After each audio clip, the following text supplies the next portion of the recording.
Now we take a look at politics as the hope of an end to the protracted conflict ravaging the People's Democratic Party, PDP, has further dimmed as a section of the party is supporting former President Goodluck Jonathan to emerge the party's presidential candidate for the 2027 elections, while another group is rooting for former Anambra Governor Peter Obi to return to the party.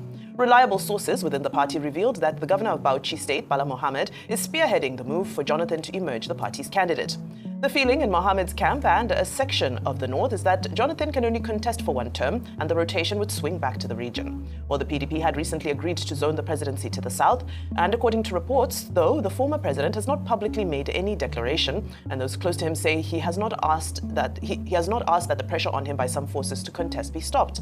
Well, while the likes of Governor Mohammed are pushing for Jonathan's candidature, other influential members of the party are favorably disposed to Obi returning to the party.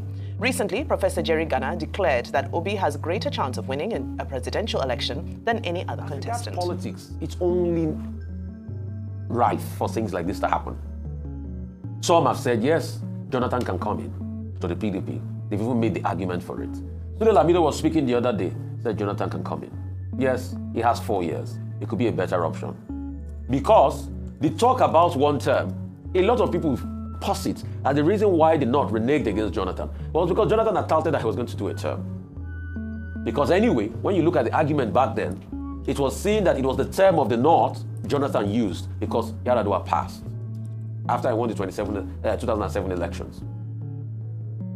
And then he went ahead for a second term and things didn't pan out. It was a sentiment that was easy to be sold in the North, and with the fact that the coalesced forces with the APC in the South here, they got over the threshold. The 12 points, the 12 million votes plus over 3 million or thereabouts, and he got over 50 million votes. But now, a lot of people have said, oh, because Jonathan agreed, he didn't cause chaos, he called to congratulate Buhari, he's a good man, let us put him in the fray of things. Dear Mr. Jonathan, isn't it shocking that all of a sudden, people that said you were not good enough close to 10 years ago are saying you are the best thing now? Isn't it shocking that they want to turn you into a commodity for their own interests?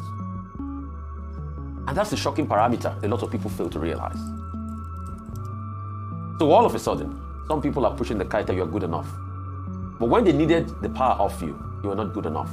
These same people that are saying you are good enough today were those that engineered the opinion of the nation against you. Dr. Abati here can tell us the story because he spent a lot of time defending you. But he also saw the betrayal by the so-called people that claimed that they loved you then. It's all politics. For me, what saddens me is that since this political argument started among all the candidates, and today I want to berate all the candidates that are saying they want to be president, we have not heard any one of them say, let's debate on how we are going to solve the great problem of power. We are not hearing them debate about approach to solving the problem of education. We are not hearing them debate about the best approach to healthcare. All we hear them talk about is, this one is from the North, he has 4 years to go, it's from the South, and all of that. Question is, when are the issues going to be the front burner? Okay, first, on the question of the so-called split in the PDP between President Jonathan and Mr. Peter Obi being invited by some stakeholders in the PDP to join the PDP. Well, the issues are as follows. One, the point about President Goodluck Jonathan is still very much at the level of speculation and academics. President Goodluck Jonathan himself has not come out frontally to say that he's seeking accommodation either in the PDP or in the coalition or the ADC.